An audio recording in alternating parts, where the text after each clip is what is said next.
I think we're just going to go ahead and hop in. Got I think a great topic tonight, a great speaker, and then so the way that tonight's going to work is we're going to have Diane give a reflection for 15 minutes or around that mark, and then we're going to hop into group discussion for around 15 to 20 minutes. So as she's speaking, if there's anything that comes to mind, or if you have any questions, save those and we'll get to those afterwards.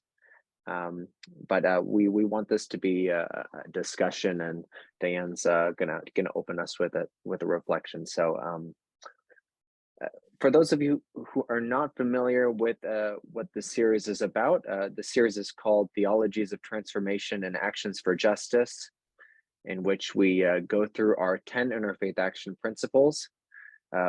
Tonight we're going to be talking about our 8th principle, which means we're kind of at the back end. The other 7 conversations are on YouTube and on Apple Podcasts, so those are available if you're interested in those principles. But last month, Dr. Tatiana Renotza gave a wonderful reflection on hospitality and migration, and shared some powerful vignettes from migrants around the world using art and story. And tonight we have the privilege of, as I mentioned, welcoming Diane Rapaport Yampolsky to give a reflection on the topic of barriers and bridges to the common good.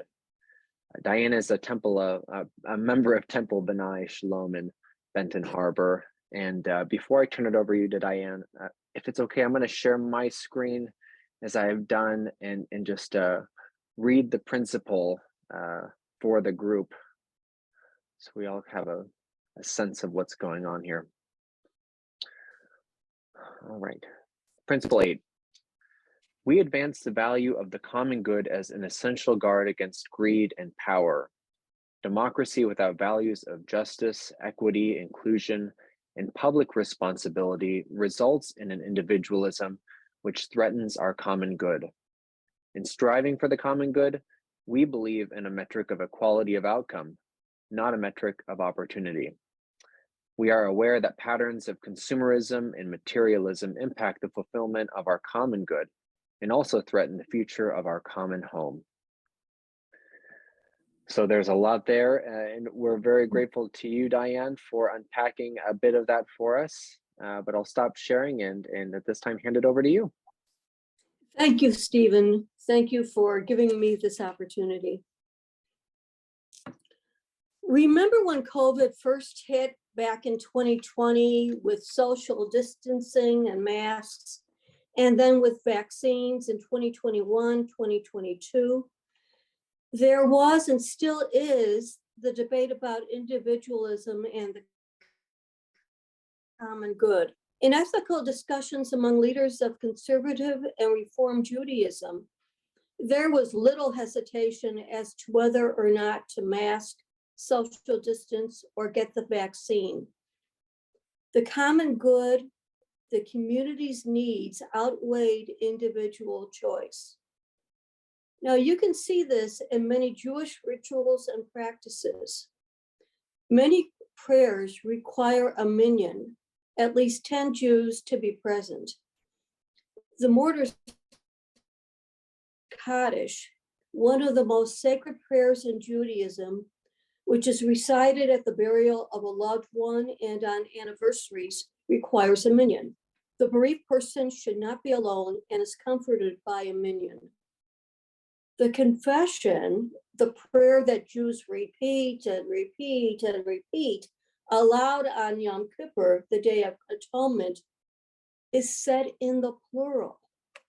We abuse, we betray, we gossip, we jeer, we lie. Judaism is, for the most part, a communal religion requiring community for the common good.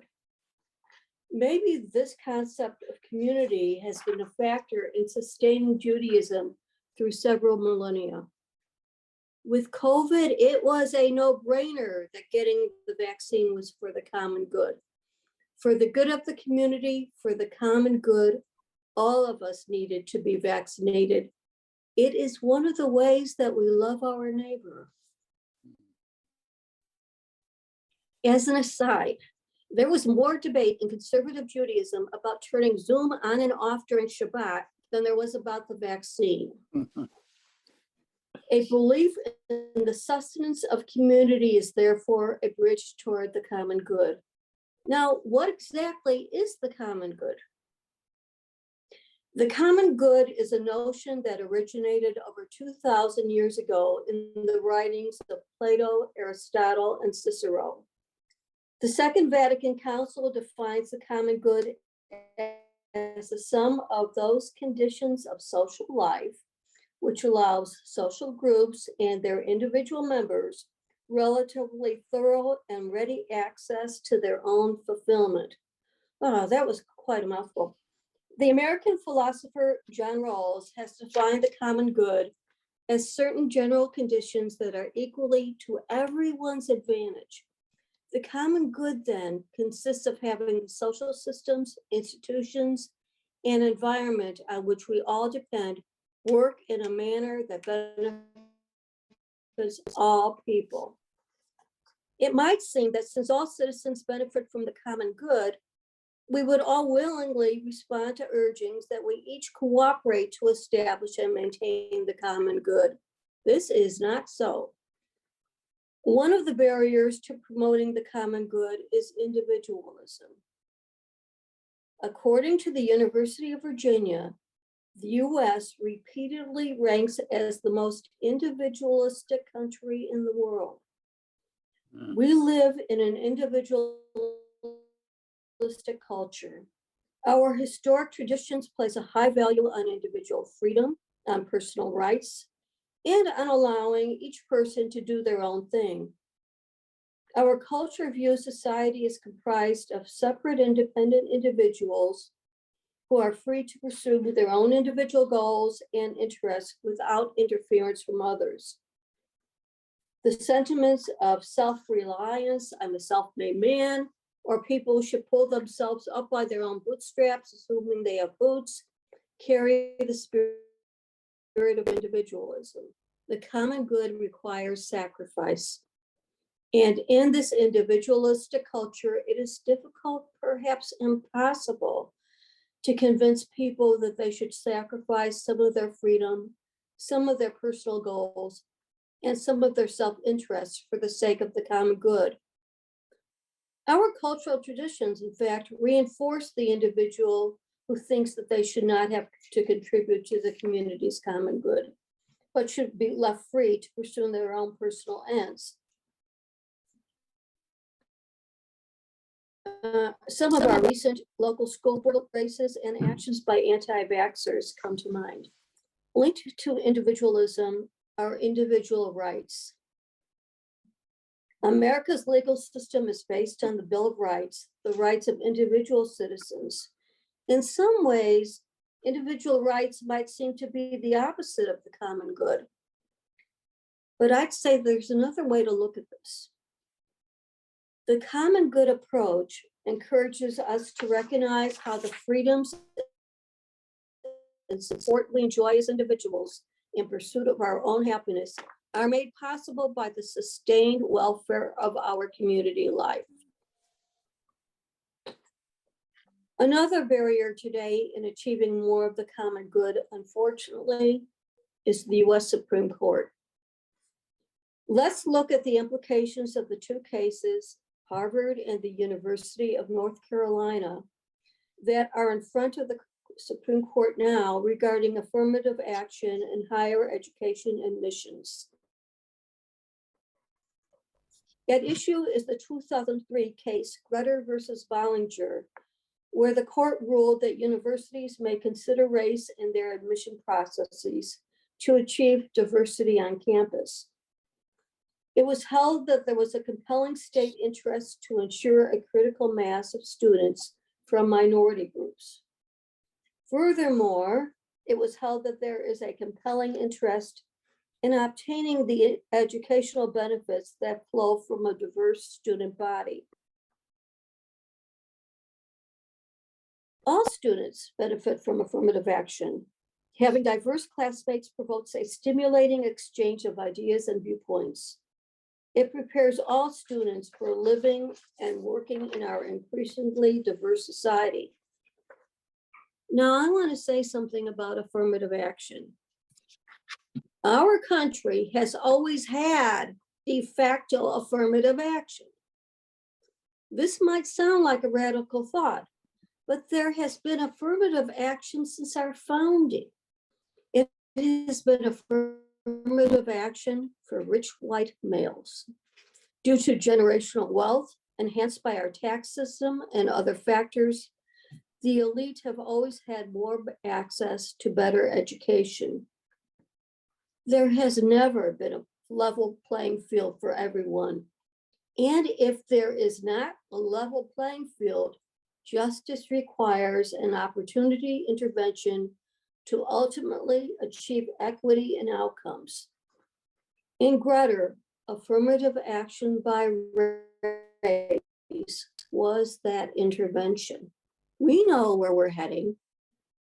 Conservatives believe affirmative action is at best unnecessary and at worst just another type of discrimination. Chief Justice Roberts has said, the way to stop discrimination on the basis of race is to stop discrimination on the basis of race. Some conservatives would like to retire affirmative action because they claim it's accomplished everything it set out to do, but it hasn't, not even close. In Texas and Michigan, applications and enrollments of Black and Latino students plunged after state politicians banned the consideration of race in admission to the public universities. That's a huge red flag. Nationally, there's a big gap between the percentage of white and Black students who earn a bachelor's degree. And that perpetuates all kinds of harm and inequities in outcomes such as income, health, family wealth, and more. We still have a long way to go in building for the common good in which all our children can thrive. Because we have the 6-3 conservative court, it will probably overturn Grutter, which will erase race as a factor in determining who is accepted into higher education. This is like Dobbs 2.0 with enormous ramifications in both the public and private sector.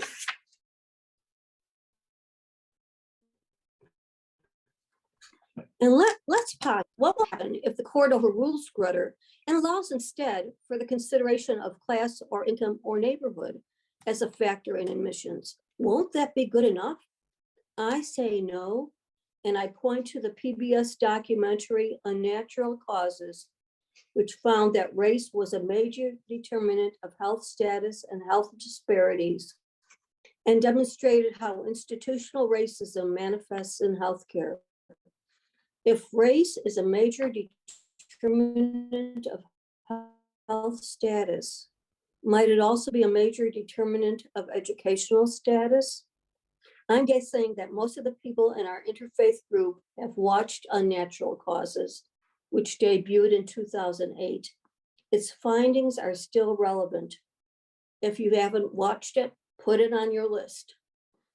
I also encourage you to subscribe to Lakeland's Community Grand Rounds, which is a speaker series that addresses health equity and the impact of racism on the health of community members. Before I retired, and I guess subsequently as well, sort of, I've been an observer and student of organizational behavior. I have come to theorize that interdependence is a higher value than independence. Interdependence is the scaffolding that holds the common good together.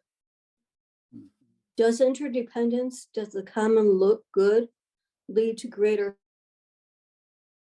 happiness, more fulfilling lives, which is the ultimate goal? Can our current ethic of individual rights, of individualism, be replaced with an ethic of the common good? The common good is not a pipe dream. We probably won't achieve it in all spheres, but we've got to believe and work toward making progress. The Affordable Care Act was passed in 2010. It took decades to get national health care enacted.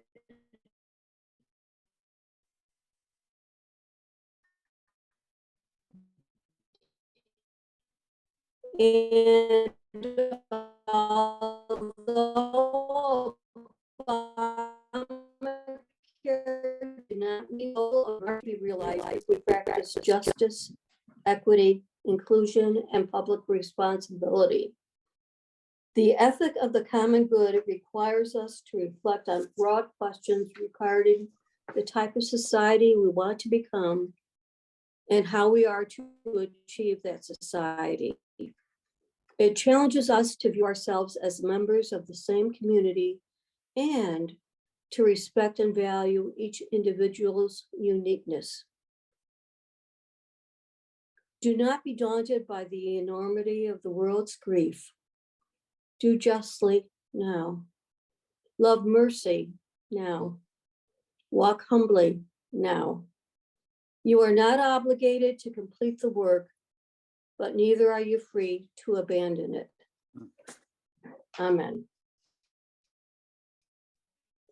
Amen. Amen. And thank you for that, Diane. What a note to end on, given all of the challenges we do face. But thank you so much for that. At this time, I'm going to open it up to the group. Any thoughts on what Diane shared, or questions either for her or that this talk provoked? Open it up to the floor.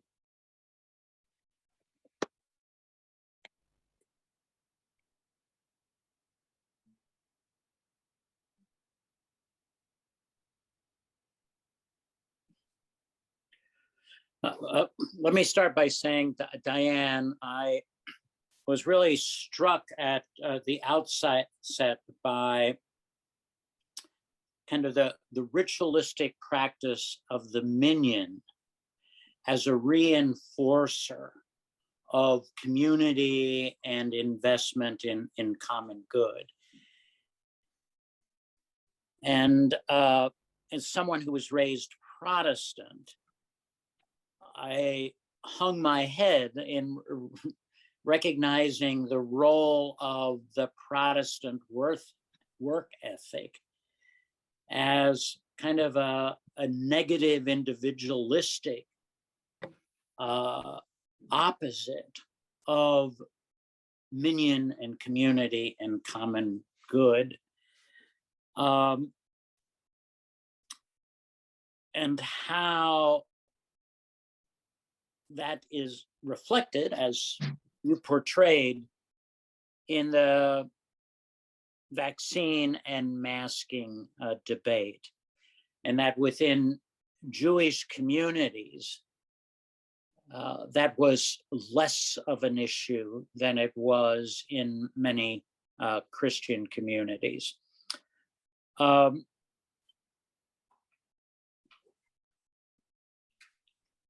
From your kind of perspective, where faith values coincide with political values, how do you see us as interfaith communities recapturing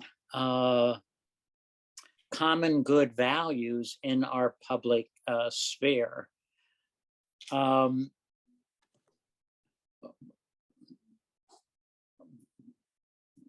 Clearly voting, clearly protesting, but other ways that you might recommend we build an investment in common good values. One of the things that's been going on at Temple B'nai Shalom, and I thank President Ruth Kramer for doing this, was to find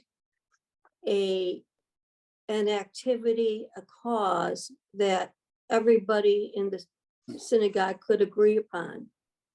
Now, our synagogue is a composite of Berrien County in terms of attitudes and political leanings. It goes from the far right, anti-vaxxers, to the progressive left. And the project that we took on was in having people buy diapers and wipes for infants and children in Berrien County. And that brought people together, joining in a cause that was for the common good.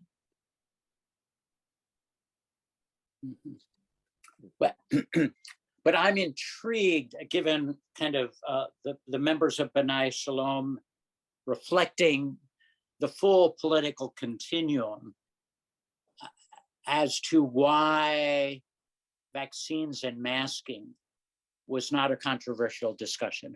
Was that related to kind of core Jewish faith values? This was in conservative and Reform Judaism. And I remember when COVID first started, there were a lot of webinars from rabbis and Jewish ethicists that would find readings from the Bible or the Talmud or some other Jewish readings that talked about the essence of the community, and that the community's needs were paramount to an individual's needs. So it was finding it in the Jewish writings. Mm-hmm. Well, it seems to me, given that so many people, well, many people still have not been vaccinated, but I think that the Christian churches need to promote vaccination for the common good, pointing out that, yes, you as an individual may not wish to be vaccinated, but you need to think of the good of the community.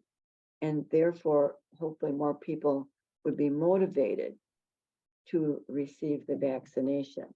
It's just one area where the common good is extremely important. And if people refuse, they're jeopardizing not only their own life, but maybe the lives of others. And out of that consideration, people ought to be moved to be vaccinated. Yeah, Mary, that reminds me, I think Archbishop Supich of Chicago was very powerful in the vaccine debate by in essence saying what Diane said, albeit from a Jewish perspective, said it is a holy responsibility for Catholics, because Catholics are commanded to love ourselves and love our neighbor as ourselves. And therefore, masking and vaccinating are holy responsibilities. Regrettably, his voice was somewhat of a lone voice.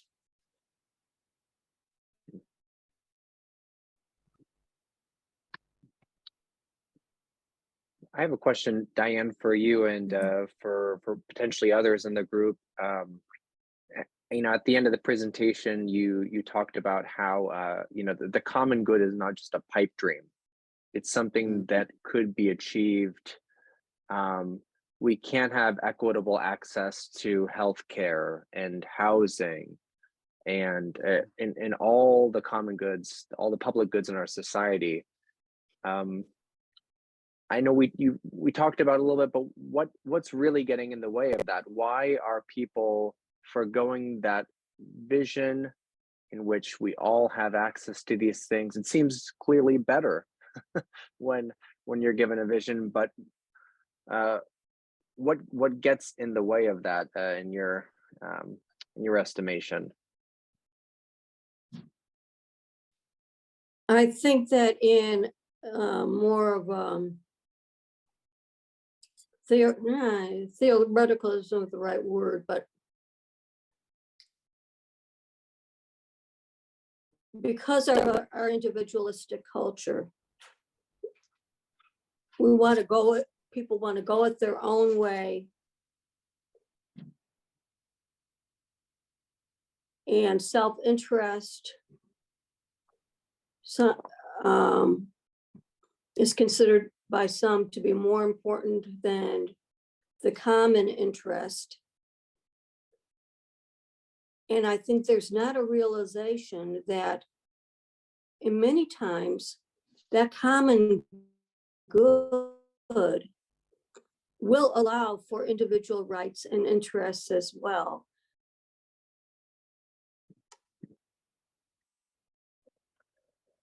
It also demands sacrifice. And as individuals, we're reluctant to sacrifice. And for the common good, it means a lot, giving up my desire. The whole thing about vaccines, I have to give up my position of not getting a vaccine.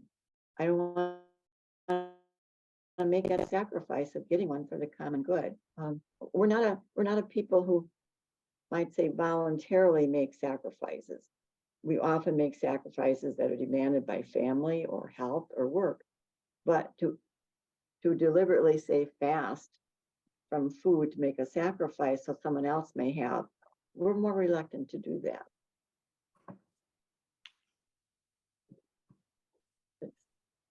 Yeah, I'm reminded, Mary and Diane, by your comments about what faith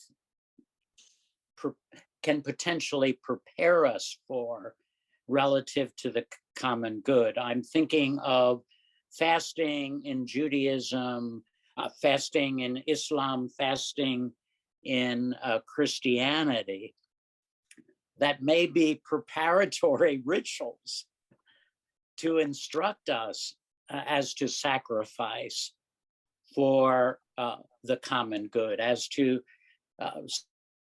sacrifice for a broader end, a more inclusive end. I sometimes wonder too if it would be helpful for us if we were more aware of those societies where the common good is preeminent. So many other countries, they don't deal with the gun issue like we do, because the common good says we don't have guns in our society, or they're very, very restricted. We don't want those kind of restrictions that some other countries take upon themselves, so for the common good. And how do we move our society to be more concerned about the common good? And maybe looking at some other countries where they don't deal with some of the problems that we do because of the common good. They're willing to put out funds for, say, more housing so they don't have homeless people. Maybe we would be, our people be moved to make more kinds of sacrifices so that there is more for the common good? That's a real question. Well, one look to Canada. Begin there. Yeah. Well, I'm also reminded, and Diane, you commented on the University of Virginia survey that resulted in U.S. Being designated the most individualistic country. I recall a sociological study in which folks in Japan and folks in the US were shown photos of their school class photo. And the Japanese students, when asked, "What's this a photo of?" said, "It is of my class." The US students responded, "Oh, here, it's a photo of me. Here's where I am." Mm. And then another thing, I grew up in a Pennsylvania Dutch Amish Mennonite community, and the local Mennonite stores sell children's games that aren't based on an individual winner. the game, but require groups coming together to solve issues or mysteries.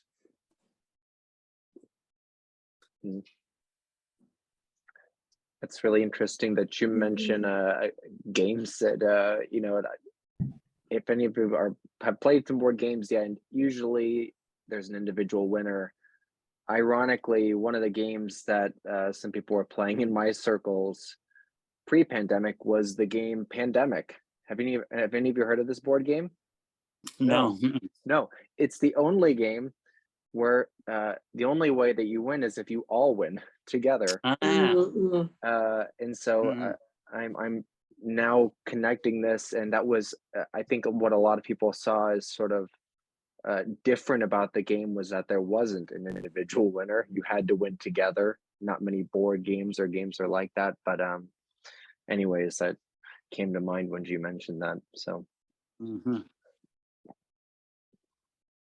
yeah, and I'm gonna have to jump on another call, but Diane, and feel free not to answer this, but is the growing spirit of Christian nationalism or a Christian democracy, in fact, a throwback to your comment about affirmative action being for white, rich men, and I would add white, rich Christian men. Is that a major challenge, a major barrier to us in our work for the common good? And is it further evidenced by the growth in divisive speech and behaviors, the rise of anti-Semitism, the rise of anti-LGBT rhetoric and actions, the rise of xenophobia? Is this part of kind of the larger conundrum we face? Certainly the rise of anti-Semitism is scary for Jews in the US.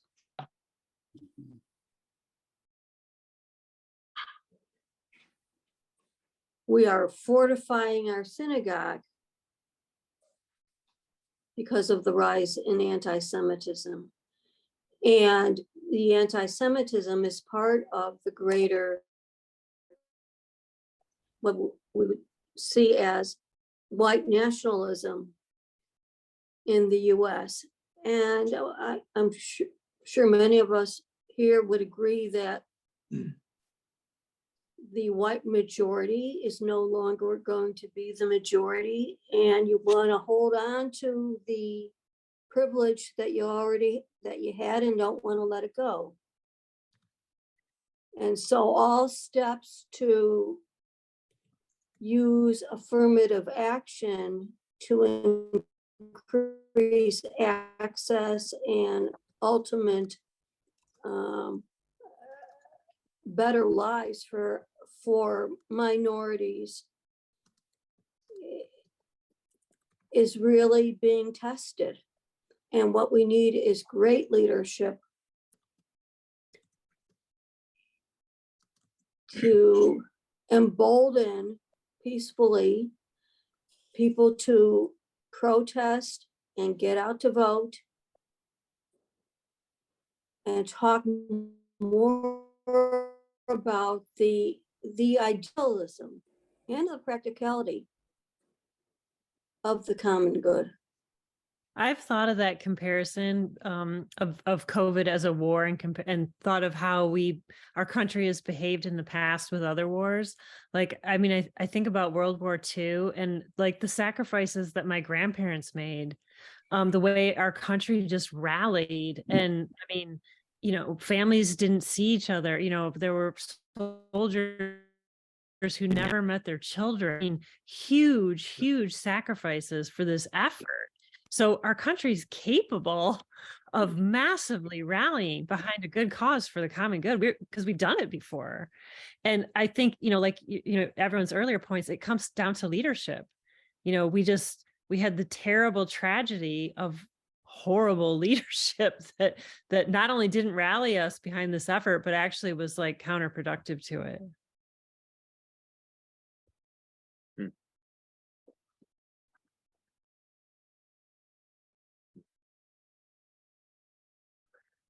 Yeah, all of this. Elections make a difference.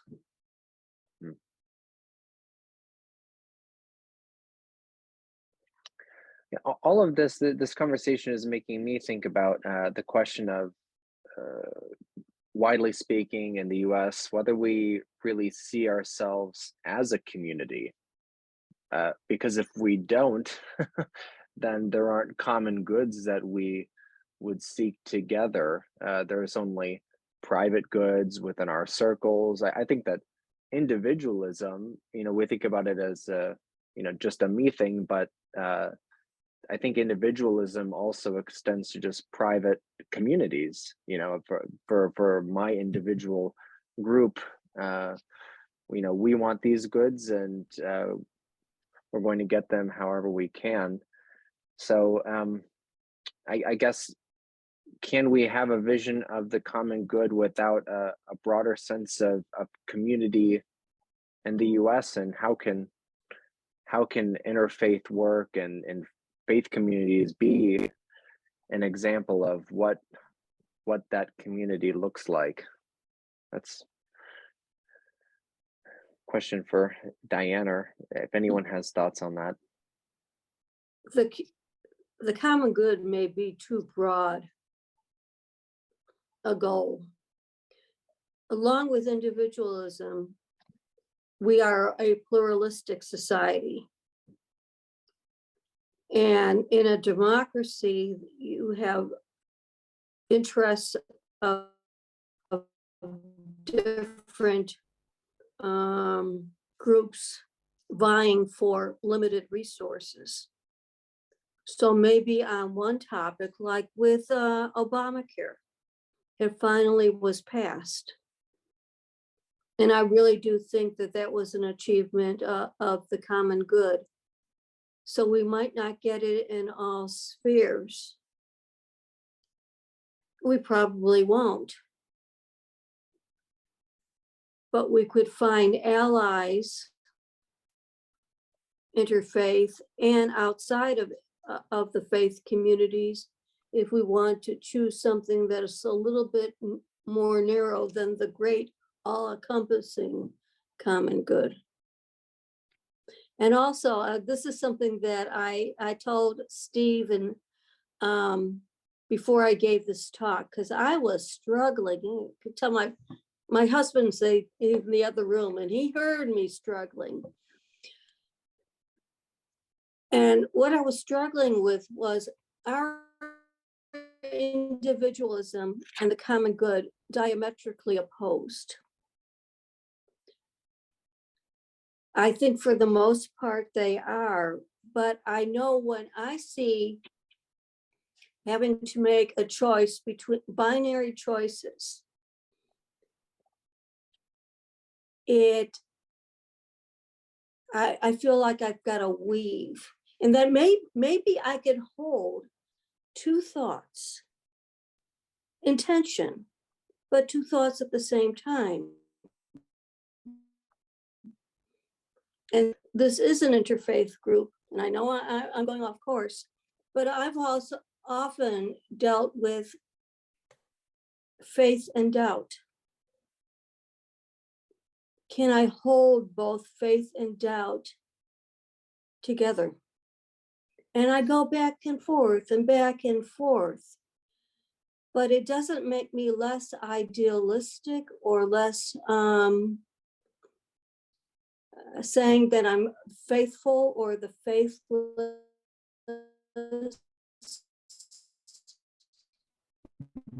Doesn't. two thoughts. So I probably have confused this to the utmost. I mean, no, not at all. I think that's very illuminating. And I mean, personally, I think that in one sense, each individual is important, has their own gifts, has their own offerings, and when used in a community for one another can be a beautiful thing. So, I think we can hold those things together. It's when we choose our own private good over the common good that I think it becomes disruptive. But these are broader questions for how to hold these together. So thank you for wrestling. I think a lot of us are. So well, we are at sort of our time for the evening, but if there are there any other comments, questions that we have not got to before we wrap this up?